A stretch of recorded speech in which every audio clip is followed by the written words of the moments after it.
ଆଜ୍ଞା ନମସ୍କାର। ମୁଁ କୁଳମଣି ପଣ୍ଡା ଆଜି ଆପଣଙ୍କ ପାଇଁ ଦ୍ୱିତୀୟ ଗ୍ରହ ଚନ୍ଦ୍ର ଉପରେ ଦ୍ୱିପଦ କହିବି। ଆପଣଙ୍କ ଜାତକରେ ଚନ୍ଦ୍ର ସ୍ଥିତି କ'ଣ ଏବଂ ଚନ୍ଦ୍ରର କର୍ତ୍ତବ୍ୟ କ'ଣ, ଚନ୍ଦ୍ରଠାରୁ ଆପଣ କେତେ ଲାଭ ବା କ୍ଷତି ପାଉଛନ୍ତି ନିଜେ ଜାଣିବେ ଆଉ ବୁଝିବେ। ଚନ୍ଦ୍ରକୁ ଜାତକରେ ମାତା କୁହାଯାଏ, ସୂର୍ଯ୍ୟକୁ ପିତା କୁହାଯାଏ।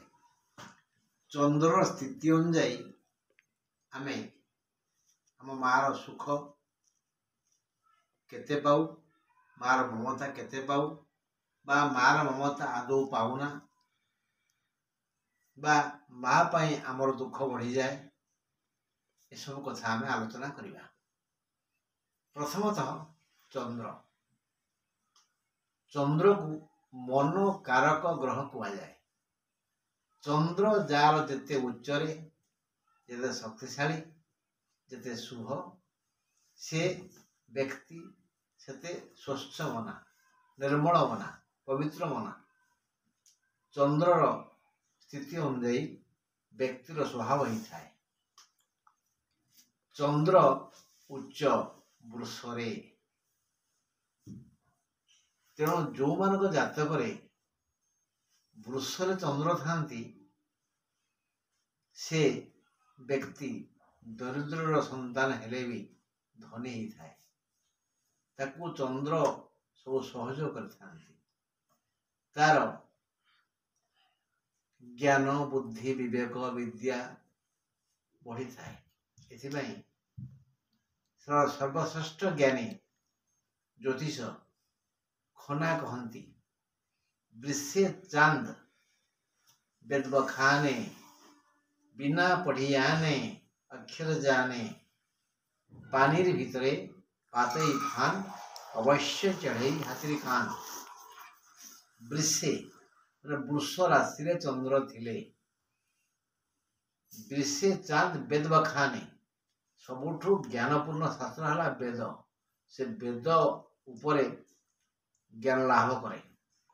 ସେ ସମୟରେ ବେଦ ଥିଲା ସର୍ବଶ୍ରେଷ୍ଠ ଜ୍ଞାନ ଗ୍ରନ୍ଥ।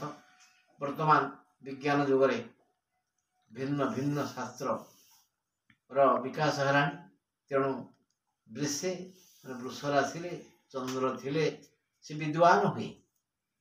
ବୃଷେ ଚାନ୍ଦ ବେଦ ବଖାନେ, ବିନା ପଢ଼ିଆନେ ଅକ୍ଷର ଜାନେ।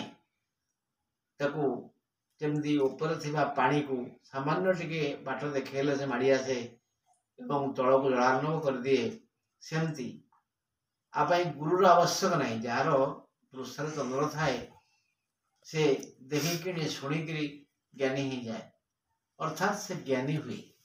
ଯଦି ତାକୁ ଉତ୍ତମ ଶିକ୍ଷକ, ଉତ୍ତମ ପରିବାର, ଉତ୍ତମ ପରିବେଶ, ଉତ୍ତମ ପିତାମାତା ମିଳିଯାଆନ୍ତି, ସେ ଶିକ୍ଷା କ୍ଷେତ୍ରରେ ଅଗ୍ରଗଣ୍ୟ ହୋଇଥାଏ।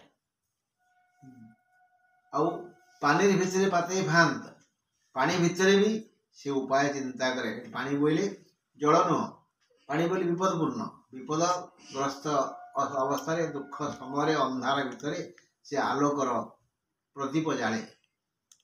ଆଉ ଏତେ ଧନୀ ହେଇଯାଏ ଯେ କୁହନ୍ତି ହାତୀ ମଲେ ଲକ୍ଷେ, ହାତୀ ଜିରେ ଲକ୍ଷେ। ସେ ହାତୀ ପିଠିରେ ବସି ବୁଲେ। ସେ ସମୟରେ ହାତୀ ଥିଲା, ଅତ୍ୟନ୍ତ ସୌଭାଗ୍ୟବାନ ବ୍ୟକ୍ତି ହାତୀରେ ବସି ବୁଲୁଥିଲେ। ଏବେ ତ ଆଉ ହାତୀର ସେମିତି ପ୍ରଚଳନ ନାହିଁ। ଯାହା ଅଛି ଖୁବ୍ କମ୍ ଲୋକ ବସୁଛନ୍ତି, ତାପରେ ହାତ ଗଣତା। ଏବେ ବିଭିନ୍ନ ପ୍ରକାର ଯାନବାହନ ହେଇଗଲାଣି, ଏରୋପ୍ଲେନ୍ ହେଇଗଲାଣି, ଇତ୍ୟାଦି ଇତ୍ୟାଦି। ଅର୍ଥାତ୍ ବୃଷରେ ଚନ୍ଦ୍ର ଥିଲେ ଏହି ସୌଭାଗ୍ୟ ମିଳିଥାଏ। ଜାତକରେ ଦେଖିବା, ଆମ ଜାତକରେ ଚନ୍ଦ୍ର କୋଉଠି ଅଛନ୍ତି ଏବଂ କ'ଣ, ମାନେ ଜାଣିଥିବେ ଚନ୍ଦ୍ର ଯୋଉ ରାଶିରେ ଥାନ୍ତି ଆମର ସେ ରାଶି ହେଇଥାଏ। ମନେକର ଆପଣଙ୍କର ବୃଷ ରାଶି ମାନେ ଚନ୍ଦ୍ର ବୃଷରେ ଥିବେ, ମେଷ ରାଶିଙ୍କର ଚନ୍ଦ୍ର ମେଷରେ ଥିବେ, ବିଛା ରାଶିଙ୍କର ଚନ୍ଦ୍ର ମେଷରେ ଥିବେ, ବିଛାରେ ଥିବେ। ହେଲେ ଯୋଉମାନେ ବୃଷ ରାଶିଆ ତାଙ୍କର ଜନ୍ମ ଏଇ ହାରାହାରି ଜାନୁଆରୀ 14ରୁ फेब्रुआरी 14 भितर नहीं फेब्रुआरी 14 रु मार्च 14 भितर फेब्रुआरी 14 रु मार्च 14 भितर जो जन्म से वृष मास अर्थात वृष राशि रे चंद्र थी।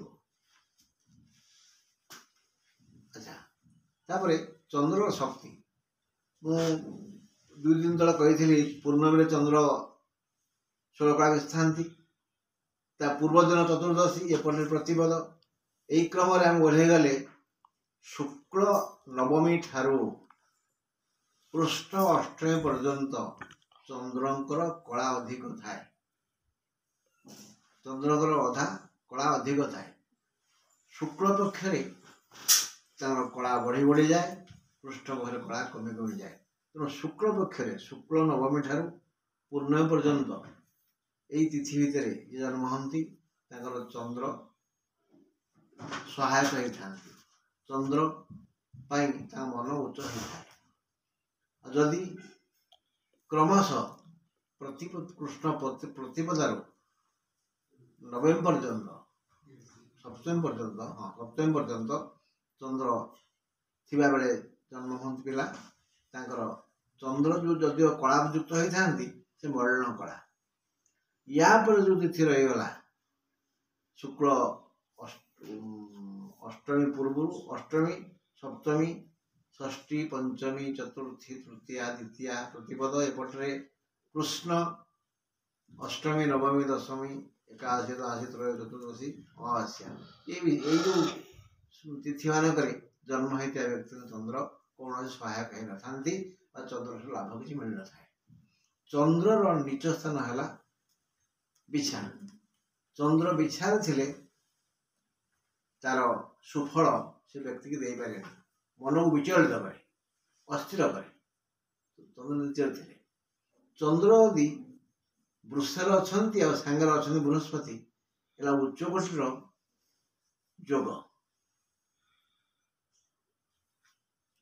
ये जोग जन्म होता व्यक्ति साफल्य मंडित हुए बहु प्रकार सुख लाभ करे सेमती चंद्र सह बृहस्पति बिछार थिले सबू सुख मिले तो सुख मिले आर्थिक मानसिक कायिक सामाजिक प्रतिपत्ति बढ़े किंतु नित्य चंद्र मानसिक क्षेत्र रे से स्थिर हो पारती अस्थिर हो जाती से भली चंद्र सहित जदि मंगल थांती ताहले आ मकर थांती से उच्चकोटर फल दे था चंद्र मकर चंद्र सह मंगल यदि था कर्कट रे ताहले कर्कटर निज घर चंद्र हेले मंगल संस्पर्श आसवर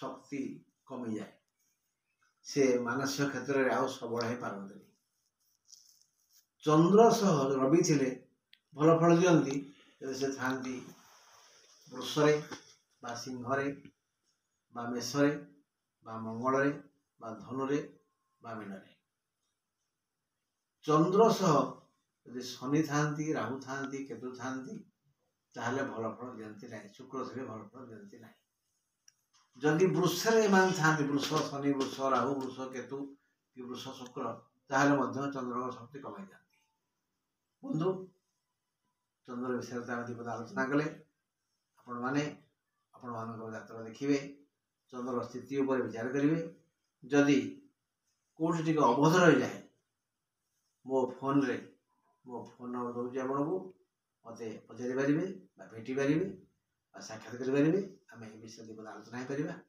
आम आलोचना कलापर आप सन्देह दूर रही आपणकर प्रिय कुलमणि मोर फोन नंबर है 8033355583 नमस्कार।